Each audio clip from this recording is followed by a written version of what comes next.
like he's he's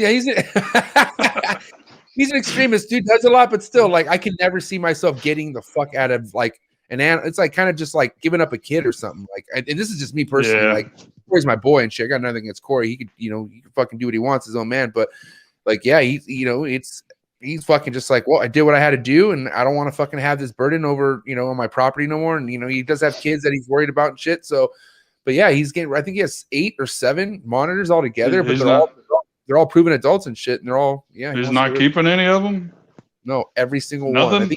I think there's no way I could fucking do that. It ain't about the breeding and shit. I have them because I fucking love them. And even if they didn't, like the 2 males I have, the 2 crocodile monitors, I'm not selling one of them to get a female. I'm keeping both them motherfuckers. I don't give a fuck that they're both dudes. I fucking love those lizards. I raised one of them up from a baby, and the other one, a friend of mine sold to me or traded to me, and I love these fucking lizards, and I don't give a fuck if they breed or if they take up too much fucking space, or they bite my damn hand off or whatever. I like having them. They're special. It's amazing.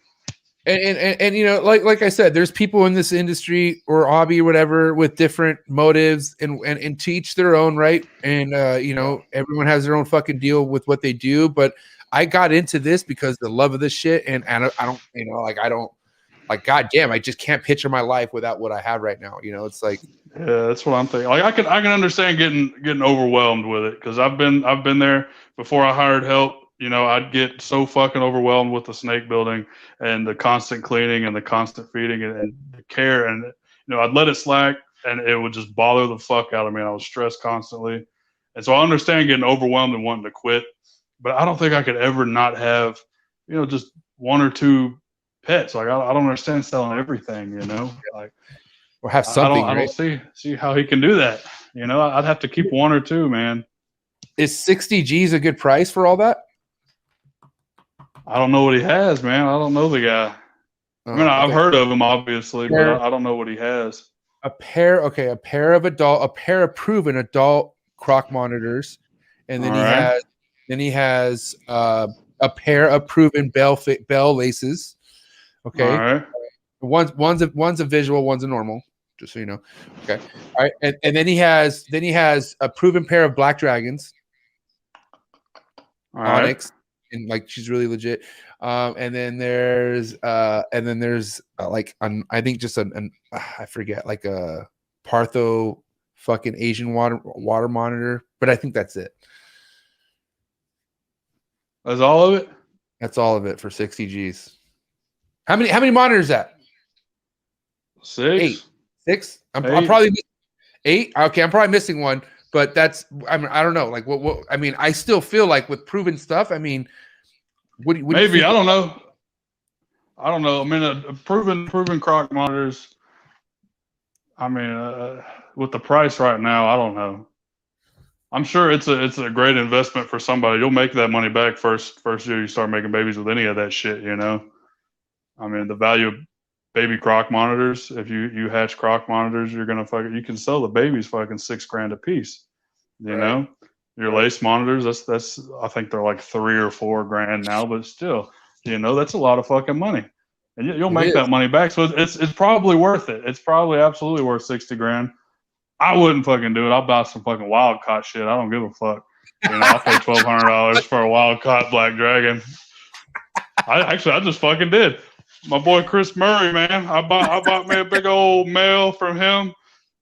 Big old black dragon. Mean as damn, this thing is mean as fuck, man. He tries to kill me. Oh shit. I love him. He's so fucking awesome.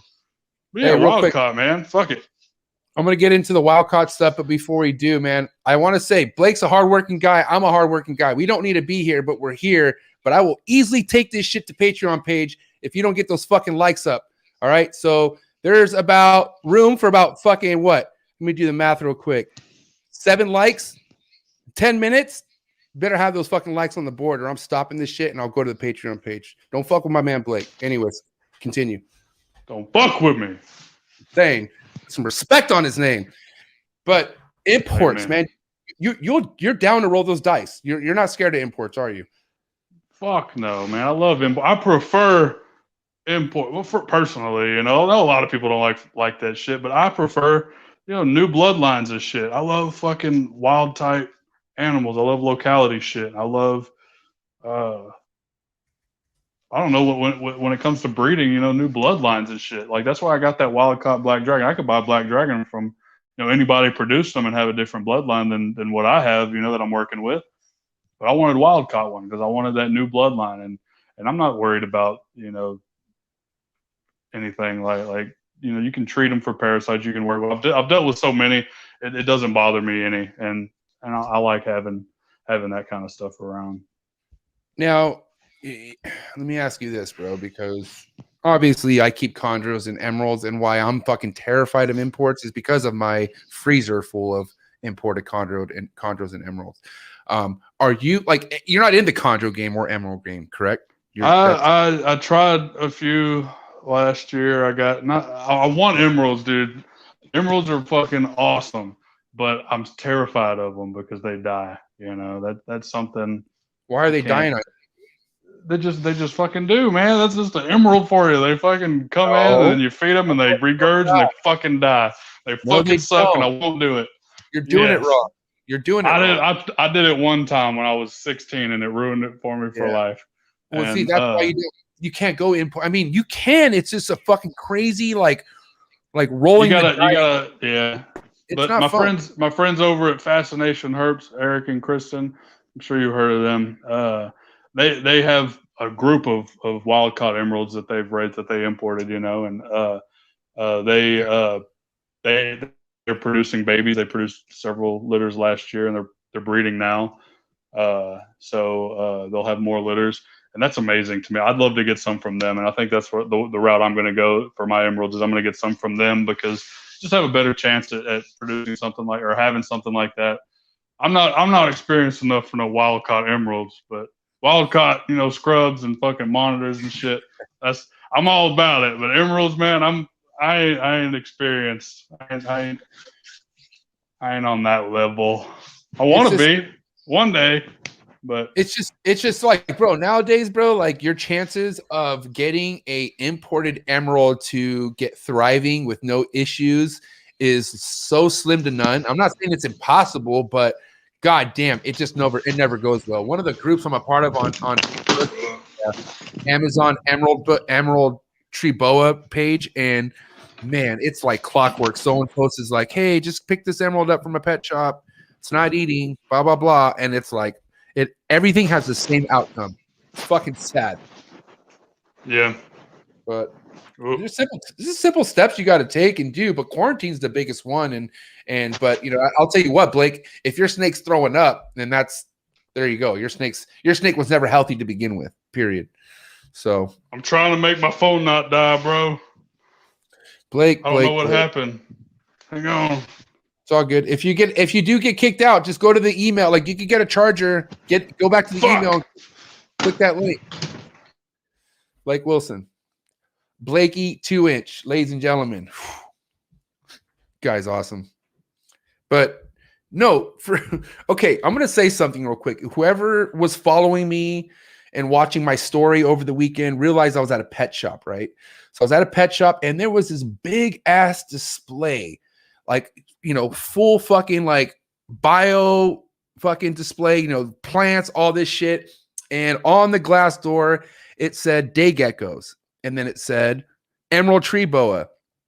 And then it said, can you find me? So I'm sitting there, I'm all blazed and shit. So I'm sitting there and I'm like, all right, I could find this motherfucker. It's like, where they at? And I'm looking. And then I look down and they have like a little water area. And I see a floating fucking gecko. So there's one gecko and he's out. He's done. Right. So I'm like, where the fuck are the other ones at? And I'm looking. And I have one of the homies who actually works in the reptile department. And I pulled him. I'm like, yo, where's the emerald at? I'm trying to find the emerald. He's like, it didn't make it. Did it choke on a day gecko? I don't know. I didn't ask him that. I just was like, fuck. Sick ass setup. But, and Jay knows what I'm talking about. He was this. Jay was there. Jay, just so you know, Jay was there. And I'm not making any of this up. As funny as it sounds, I did not make this up. But at the end of the day, guys, You don't go to the extreme with an emerald. I don't care. Fuck, be at a zoo. Okay, that's cool. But man, if you are somebody who's just getting into a species, period, don't put it in a fucking bioactive enclosure right away. You could get there, don't get me wrong, but quarantine the damn thing. Put it in a simple enclosure over paper towel so you could see if there's anything coming off of it. I'm telling you, like, it isn't impossible to get an import emerald or chondro thriving if you take the right steps. But then there's also other facts too. If your emerald throws up on you, your emerald's not healthy. Your emerald's sick. Bottom line, your emerald shouldn't throw up.